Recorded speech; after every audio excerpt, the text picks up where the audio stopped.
Hi friends, this is your pal Scott Garibay, and today we're going to talk about American politics, and we are going to talk about the number one liberal commentator in the world right now, the man who actually has his pulse on the actual beating heart of the Democrat Party, Ezra Klein.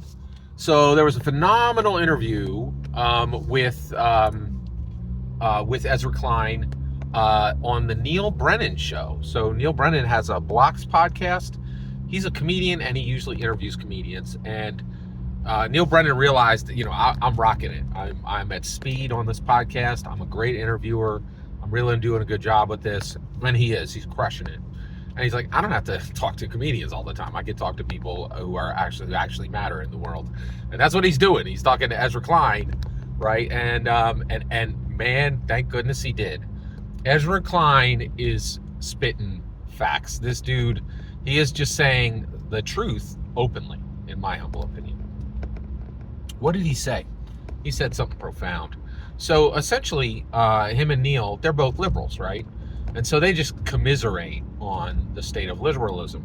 Now, 6 months ago, 12 months ago, 18 months ago, this would have been, you could have written it. You could just written it out. Oh, Donald Trump's a fascist. The American people are stupid. They wouldn't say it that openly. They would have masked it, right? We just feel, we the Democrats, we know it's right. We have all the right answers, and here we go. We're gonna get it done. And none of it was true. None of it matched reality. They had a lot of skeletons in their closet. None of the speech was about it.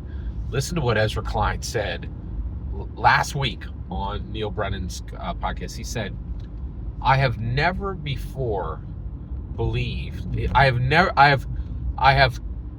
never so profoundly felt that the things I believe in are losing in the places that I care about the most. Let me say that again. I have never felt so profoundly that the things I believe in are losing in the places I care about the most.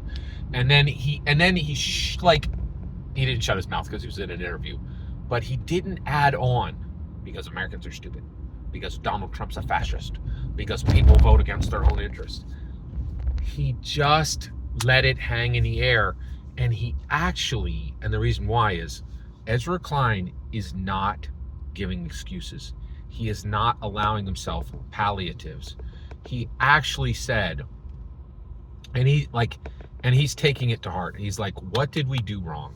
We got beat so bad by a dude who is counter to everything we believe, but we got crushed on every level.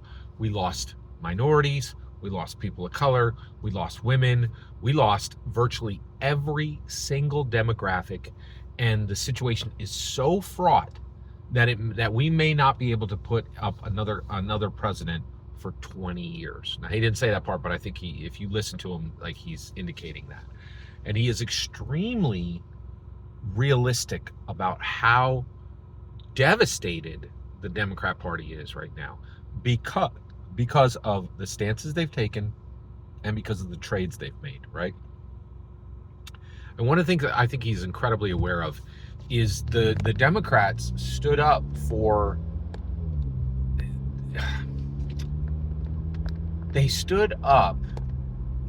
groups that had absolutely zero ability to win elections because their numbers are simply too low. They're like, this is the main thing we want to stand for. We want to make sure that these people are represented. But the problem is, by making zero attempts to even remotely connect with the majority of Americans, they lost the majority of Americans, right? Whereas Donald Trump was able to win the majority of Americans at massive levels, at absolutely massive levels. And the devastation to the Democrat Party is extremely real.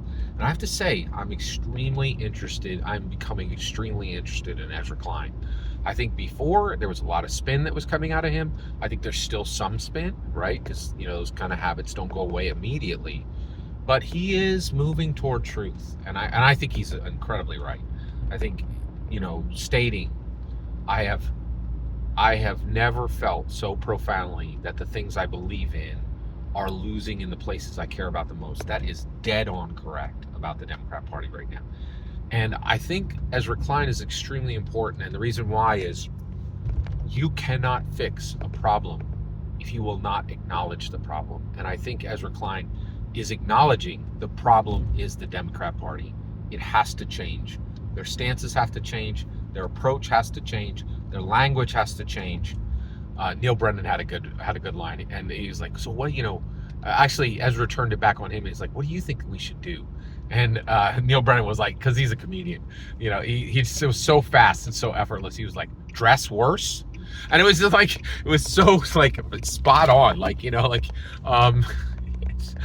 Paul Rand. I think there's a few guys who are like, when you think about Republicans, they're not dressed well, right? There's no fashion designers that are dressing Republicans, and it was just so dead on true.